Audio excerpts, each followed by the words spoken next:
अगर हम शांति बनाना जानते हैं तो शांति के लिए हम लड़ना भी जानते हैं और शांति के लिए हम फाइट करना भी जानते हैं। इंडियन आर्मी ने वही साइड चुनकर पाकिस्तान को दिया सरप्राइज कि इंडियन सोल्जर्स ऐसा सोच रहे थे कि पाकिस्तान के लाइन ऑफ कंट्रोल में घुस के उन्हें मारा जाए, उन्हें गिरा जाए। लेकिन अब भारत को पता चल गया था कि अगर ऐसा ही चलता रहा तो सच में जो पाकिस्तान के मंसूबे हैं वो सही हो जाएंगे। ये इतनी मास स्केल पे था कि इंडियन आर्मी को समझ आ गया कि ये काम मुजाहिदीन का नहीं है, तो ये काम पाकिस्तान का है। इसी के 3 महीने बाद कुछ ऐसा हुआ, इस वजह से पाकिस्तान और इंडिया के संबंध और भी खराब होने लग जाते हैं। नमस्कार, मैं वैभव, आप सभी का तहे दिल से स्वागत। आज है 26 जुलाई यानी कारगिल विजय दिवस। तो 26 जुलाई को कारगिल विजय दिवस के नाम से क्यों सेलिब्रेट किया जाता है? It is celebrated as victory of India over Pakistan. लेकिन 1999 में यह कारगिल वॉर एग्जैक्टली हुई कैसे, इसके पीछे रीजन क्या थे और इंडिया ने किस तरीके से बहुत मुश्किल लगने वाली ये वॉर जीत ली, ये सब जानेंगे हम इस वीडियो में। कारगिल वॉर तो हुई थी 1999 में, लेकिन इसके तार जुड़े हैं सीधा 1947 से। जैसे हमें पता है 1947 में इंडिया और पाकिस्तान दोनों ही इंडिपेंडेंट हुए थे और दोनों का सेपरेशन भी हुआ था। तो इंडिया से पाकिस्तान जब से सेपरेट हुआ है तभी से इंडिया और पाकिस्तान में बहुत तनावपूर्ण वातावरण रहा है।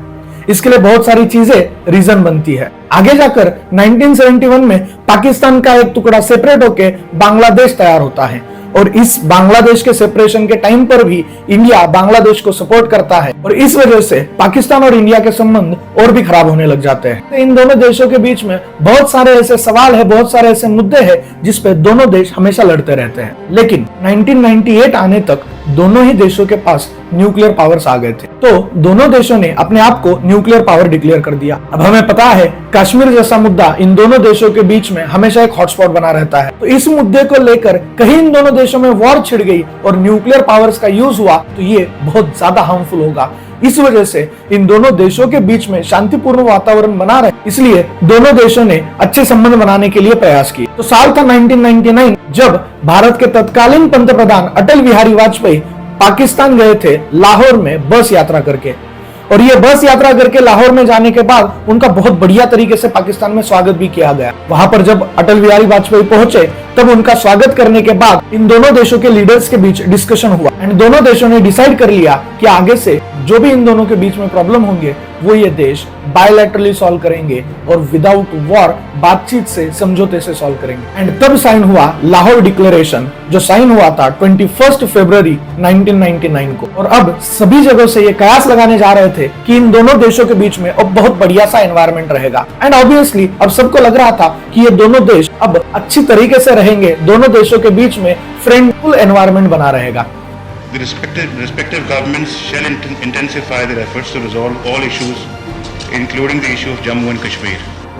That the question of Jammu and Kashmir is being discussed under the agenda which has been accepted by the two parties.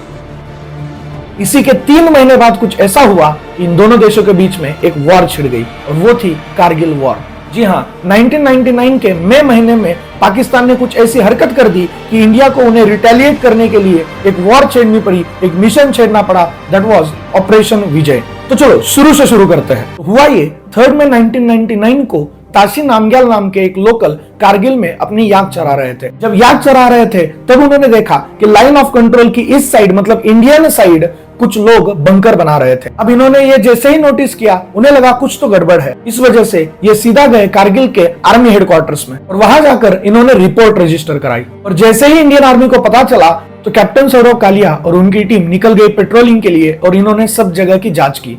जैसे लाइन ऑफ कंट्रोल के आसपास उन्होंने देखा, उन्हें पहले लगा कि ये मुजाहिदीन होंगे, लेकिन जब उन्होंने डिटेल्ड इन्वेस्टिगेशन किया तब पता चला कि लगभग 150 किलोमीटर से भी ज्यादा एरिया इन लोगों ने कैप्चर कर लिया था एंड अबाउट 130 प्लस पोस्ट इन लोगों ने कैप्चर किए थे। ये इतनी मास स्केल पे था कि इंडियन आर्मी को समझ आ गया कि ये काम मुजाहिदीन का नहीं है, तो ये काम पाकिस्तान का है। और आगे जाकर इंडियन आर्मी को पता चल गया कि ये पाकिस्तान का ही काम था। और हाँ, तब जो पाकिस्तान आर्मी के चीफ थे परवेज मुशर्रफ, इन्होंने लॉन्च किया था इंडिया पे ऑपरेशन बद्र। ऑपरेशन बद्र के तहत पाकिस्तान का यह प्लान था कि कारगिल सेक्टर का यूज करके इंडिया और सियाचिन को अलग करे, इंडिया और सियाचिन का कनेक्शन तोड़ दे, जिससे इंडिया का सियाचिन पे कंट्रोल नहीं रहेगा। और जब इंडिया सियाचिन का कंट्रोल रीगेन करने की कोशिश करेगा तब पाकिस्तान करेगा निगोशिएशन फॉर कश्मीर।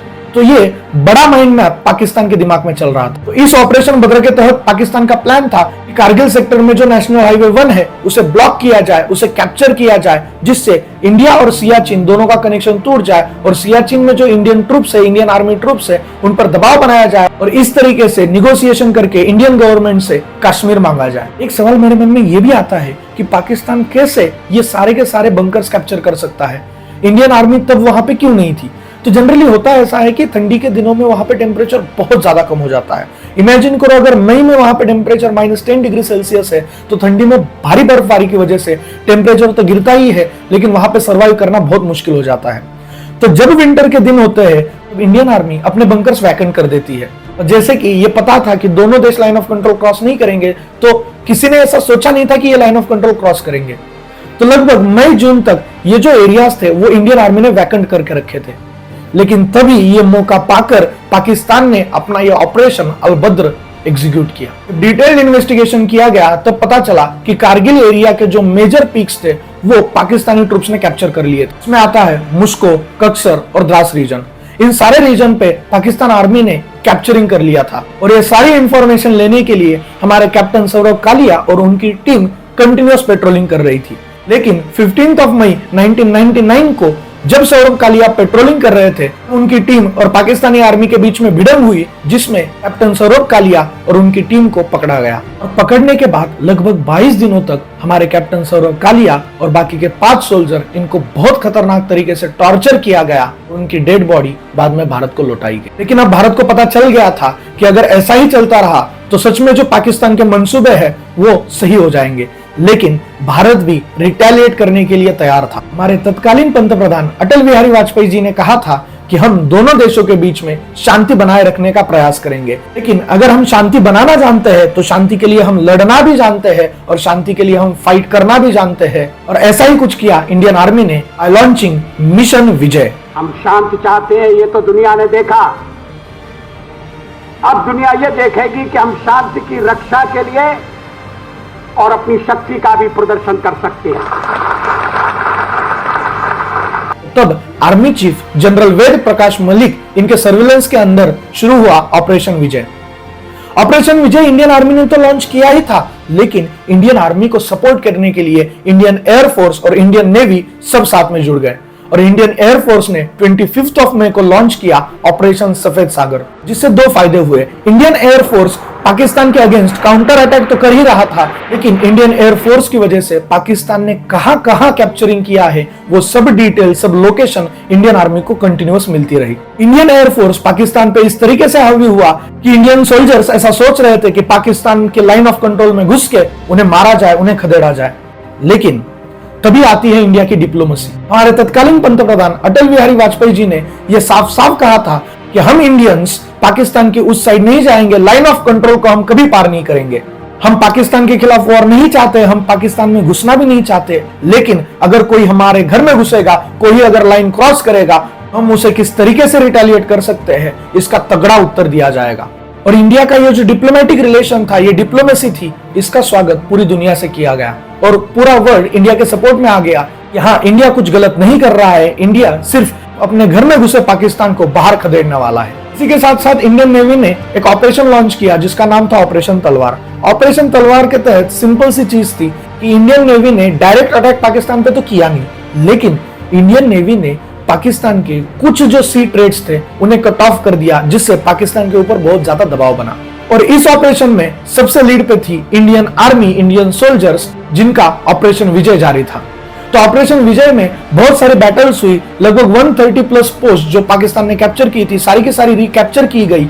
इनमें से कुछ पॉइंट्स जियोग्राफिकली बहुत ज्यादा इंपॉर्टेंट, जिन्हें कैप्चर करने के लिए इंडिया को बहुत ज्यादा मेहनत करनी पड़ी। इसमें थे 3 major points that are battle of Tololing point, battle of Tiger Hill and battle of point 5140। तो हम बारी बारी से देखेंगे कि ये बैटल एग्जैक्टली हुई कैसे। तो टोलोलिंग पीक को कैप्चर करना इंडिया के लिए बहुत ज्यादा जरूरी था, क्योंकि टोलोलिंग पीक को कैप्चर करना मतलब इंडिया के पाकिस्तान के ऊपर एक डिप्लोमेटिक जीत हो जाती। और जियोग्राफी के हिसाब से भी टोलोलिंग पीक कैप्चर करना इंडिया के लिए बहुत ज्यादा जरूरी था, क्योंकि पाकिस्तान ने नेशनल हाईवे 1 ब्लॉक कर रखा था। नेशनल हाईवे 1 से कोई भी ट्रांसपोर्ट नहीं हो पा रहा था और जैसा पाकिस्तान ने सोचा था, सियाचिन और इंडिया इन दोनों के बीच में जो कनेक्शन था वो लॉस्ट हो चुका था। टोलोलिंग पीक को कैप्चर करना जितना ज्यादा जरूरी था, उससे कहीं ज्यादा मुश्किल था इस पीक को कैप्चर कर पाना, क्योंकि टोलोलिंग पीक की हाइट है लगभग 16,000 फीट। 16,000 फीट मतलब इसे ऐसे समझ लो कि वर्ल्ड की जो टॉलेस्ट बिल्डिंग है, दैट इज बुर्ज खलीफा, इसकी हाइट है लगभग 2,500 फीट से लगभग 6 गुना ज्यादा हाइट की जगह पे जाना, और वो भी -10 डिग्री सेल्सियस के टेम्परेचर पे, वो इंडिया के लिए बहुत ज्यादा मुश्किल होने वाला था। और दूसरा डिसएडवांटेज इंडिया के पास ये था कि पाकिस्तान ने पहले से वो पीक कैप्चर कर लिया था और इंडिया को नीचे से ऊपर जाना था, इंडियन आर्मी को नीचे से ऊपर जाकर उन पे हमला करना था, तो India was at the side of disadvantage. आप इसको ऐसे भी समझ सकते हो कि दो लोगों के बीच में लड़ाई चल रही है और उसमें से एक बंदा बिल्डिंग के ऊपर खड़ा है और एक बंदा बिल्डिंग के नीचे है, तो ऑब्वियसली जो बिल्डिंग के ऊपर खड़ा होगा उसके पास एडवांटेज होगा, क्योंकि जो बिल्डिंग के नीचे खड़ा हुआ बंदा है वो ऊपर वाले बंदे को इजीली स्पॉट नहीं कर सकता और उसे नीचे से हमला करने में फोर्स ज्यादा लगेगा, ताकत ज्यादा लगेगी, मेहनत ज्यादा लगेगी। लेकिन जो ऊपर वाला बंदा होगा वो इजीली इसे स्पॉट कर सकता है और वो इजीली इस पे अटैक कर सकता है। तो इस तरीके से पाकिस्तान के पास एडवांटेज तो था, लेकिन इंडियन आर्मी के पास था कॉन्फिडेंस। हमारे ब्रेव इंडियन सोल्जर्स तो कहते ही है कि death strikes before I prove my blood, I swear I will kill the death. मतलब हमारे सोल्जर्स ये कहते हैं कि मेरे और मेरे फर्ज के बीच में अगर मौत भी आ जाती है तो हम मौत को भी मात देंगे। और इसी कॉन्फिडेंस के साथ इंडियन आर्मी ने टोलोलिंग को रिकैप्चर करने का मिशन चालू कर दिया। एक इंपॉर्टेंट बात थी कि अगर इंडियन आर्मी दिन में चढ़ाई करने लग जाएगी तो ऐसा हो सकता है कि पाकिस्तान आर्मी उन्हें इजीली स्पॉट कर ले और उन पे फायरिंग कर दे। इस वजह से हमारे सोल्जर्स ने चढ़ाई का टाइम चुना रात को, जिससे पाकिस्तानी सोल्जर्स इन्हें इजीली नोटिस ना कर पाए। तो टोलोलिंग रिकैप्चर करने के लिए इंडियन आर्मी के सोल्जर्स निकल पड़े, जिसमें थे कैप्टन अजीत सिंह, मेजर राजेश अधिकारी, कुछ ग्रेनेडियर्स और कुछ ऑफिसर्स। कैप्टन अजीत सिंह कहते हैं कि it was like a suicidal mission. ऐसा लग रहा था कि हम एक सुसाइडल मिशन पे जा रहे थे, क्योंकि टोलोलिंग पे चढ़ाई करना इतना मुश्किल था कि आप एक्स्ट्रा 1 ग्राम भी वेट कैरी नहीं कर सकते। और कई बार तो ऐसी चीजें हुई कि इंडियन आर्मी के सोल्जर्स को चूज करना पड़ा कि वो या तो खाना चूज करे या फिर बुलेट चूज करे, क्योंकि ज्यादा वेट तो कैरी किया नहीं जा सकता था, तो उनको खाना या बुलेट्स, इन दोनों के बीच में किसी एक को चुनना था। और हमारे ब्रेव सोल्जर्स खाने से पहले प्रायोरिटी देते थे बुलेट्स को, ताकि पाकिस्तान को रिटेलिएट किया जाए। बहुत ज्यादा मुश्किलों के बावजूद भी इंडियन आर्मी जैसे तैसे करके टोलोलिंग को क्लाइम कर रही थी और लगभग 15,000 फीट का सफर तय करके इंडियन आर्मी अब बस 1,000 फीट दूर from the top of Tololing point.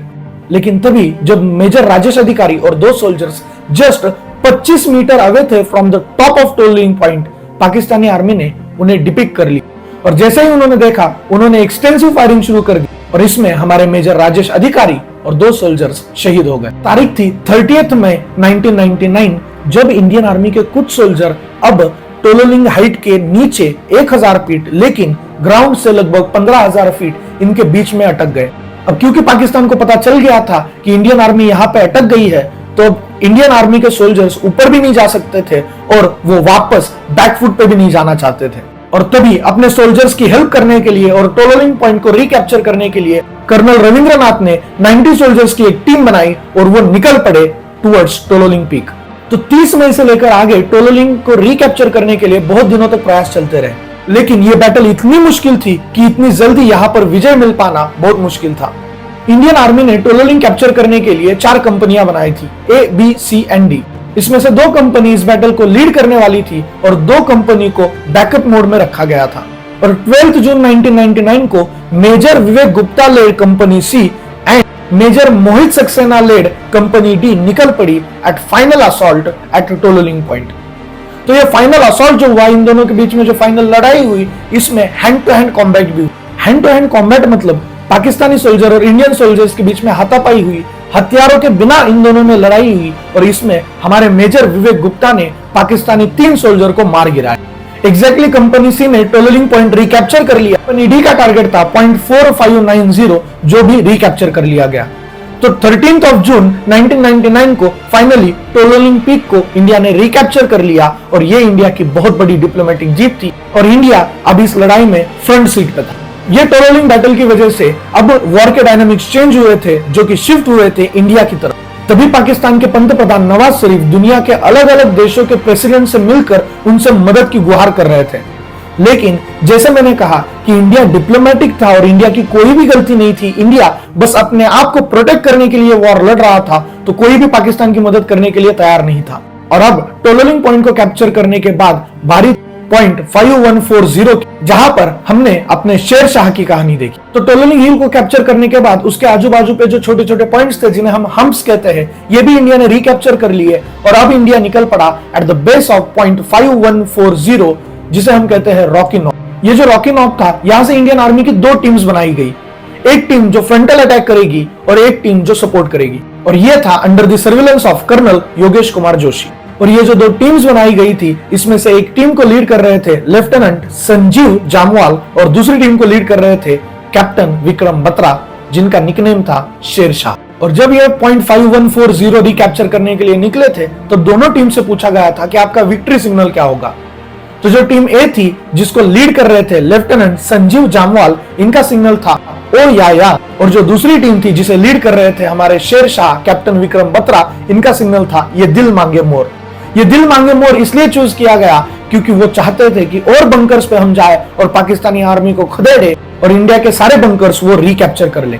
How dare Pakistani troop can challenge us? My company's success signal was "Ye dil mange more." The guys were so highly charged up that they're wanting that some more bunkers should have been there and we would have got the more chance. और finally 20 जून 1999 को India को मिले अपने victory signals और India ने recapture कर लिया point 5140, जिसमें इंडियन सोल्जर्स और एनिमी के बीच में हैंड टू हैंड कॉम्बैट भी हुआ, जहां पर हमारे सोल्जर्स डट के खड़े। अब जब हमने पॉइंट 5140 कैप्चर कर लिया, तब तक पाकिस्तान ये डिनाई कर रहा था कि हमने डायरेक्ट अटैक भारत पे किया नहीं है। लेकिन पॉइंट 5140 पे इंडियन आर्मी को कुछ डॉक्यूमेंट्स मिले, जिससे पता चल गया कि ये जो कारनामा किया जा रहा है वो पाकिस्तानी आर्मी की तरफ से ही किया जा रहा है। और अब बारी थी कैप्चर करने के लिए तीसरा important point, that is Tiger Hill. तो as I said, Tiger Hill को कैप्चर करना भी बहुत मुश्किल था क्योंकि इनके हाइट्स बहुत ज्यादा थी। तो इसे रिकैप्चर करने के लिए इंडिया के पास दो वेज थे। एक रूट ऐसा था जहां से थोड़ा इजी था ऊपर तक पहुंचना, लेकिन पाकिस्तानी आर्मी इजीली इंडिया को वहां से देख सकती थी और पाकिस्तानियों को भी ऐसा ही लगता था कि इंडिया इसी साइड से आएगी क्योंकि यहां से आना इजी है और एनिमी वहां से इंडिया पर री अटैक करने के लिए तैयार थे। लेकिन इंडियन आर्मी ने चूज किया कि वो अपोजिट साइड से जाएंगे, जहां पर थी लगभग 1000 फीट की वर्टिकल क्लिफ। मतलब 1000 फीट की ऊंचाई एग्जैक्ट वर्टिकल थी, जहां क्लाइंब कर पाना बहुत ही ज्यादा मुश्किल था। और इंडियन आर्मी ने वही साइड चुनकर पाकिस्तान को दिया सरप्राइज। 3 और 4 जुलाई को इंडियन आर्मी के 22 सोल्जर निकल पड़े टू रिकैप्चर टाइगर हिल, जिसमें थे हमारे यंग 19 साल के ग्रेनेडियर योगेंद्र सिंह यादव। योगेंद्र सिंह यादव जैसे ही इस वर्टिकल क्लिफ पर चढ़ाई कर रहे थे, बहुत नजदीक आने के बाद पाकिस्तानी आर्मी ने उन्हें देख लिया, उन्होंने इन पे फायरिंग कर दी। जैसे इन पे फायरिंग की गई, इनके शरीर पर 3 बुलेट्स ने हिट किया। 3 बुलेट शरीर पर लेने के बावजूद भी योगेंद्र सिंह यादव रुके नहीं और वो चढ़ाई करते गए और उन्होंने वहां जाके पाकिस्तानियों का बंकर उड़ा दिया। और ग्रेनेडियर योगेंद्र सिंह यादव का ये जज्बा देखकर बाकी सारी इंडियन आर्मी में एक अलग ही जोश आ गया और हमने टाइगर हिल भी कैप्चर कर लिया। इट वाज 4 जुलाई जब हमने टाइगर हिल को रिकैप्चर कर लिया और अब द्रास और मुश्को का सारा इलाका इंडियन आर्मी के कंट्रोल में आ गया था। तो अब लगभग इंडियन आर्मी की जीत तय हो गई थी और अब पाकिस्तान भी धीरे धीरे पीछे हट रहा था, बैकफुट पे जा रहा था। इसी बीच इंडियन आर्मी के अलग अलग मिशन चल रहे थे, जिसमें इंडियन आर्मी जो बचे कुछ पॉइंट्स थे, जो बंकर्स थे, उन्हें रिकैप्चर करने का प्रयास किया। इसी में पॉइंट 4875 को रिकैप्चर करने के बाद जब पाकिस्तानी आर्मी पीछे हट रही थी, जाते उन्होंने बुलेट्स फायर की, जिसमें से एक गोली हमारे कैप्टन विक्रम बत्रा के चेस्ट पे लगी, वो वहां पे शहीद हो गए।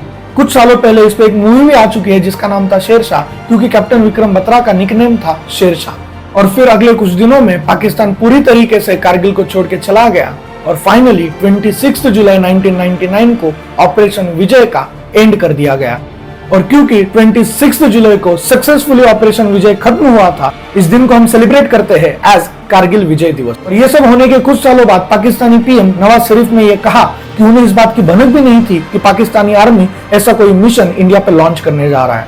और ये सब हुआ था एक आदमी की वजह से, एक आदमी की बदौलत, जिसका नाम था परवेज मुशर्रफ। परवेज मुशर्रफ ने यह प्लान बनाया था कि ऑपरेशन बद्र के तहत वो इंडिया से कश्मीर को वापस मांगने का सोचेगा। और कारगिल वॉर होने के लगभग 1 साल बाद पाकिस्तान में परवेज मुशर्रफ ने इमरजेंसी लागू कर दी और पाकिस्तान की गवर्नमेंट का तख्ता पलट कर दिया। लेकिन आखिर परवेज मुशर्रफ खुद समझ गया होगा कि इंडियन आर्मी से पंगा लेना कितना भारी पड़ता है। कुछ ब्रेव सोल्जर्स को अपनी ब्रेवरी के लिए परमवीर चक्र से सम्मानित किया गया। इसमें थे कैप्टन विक्रम बत्रा, संजय कुमार, मनोज कुमार पांडे और यंग ग्रेनेडियर योगेंद्र सिंह यादव। इस कारगिल वॉर में इंडिया के लगभग 520 से भी ज्यादा जवान शहीद हो गए। आशा करता हूं ये इंफॉर्मेशन आपको पसंद आई हो। जय हिंद, जय शिवराय।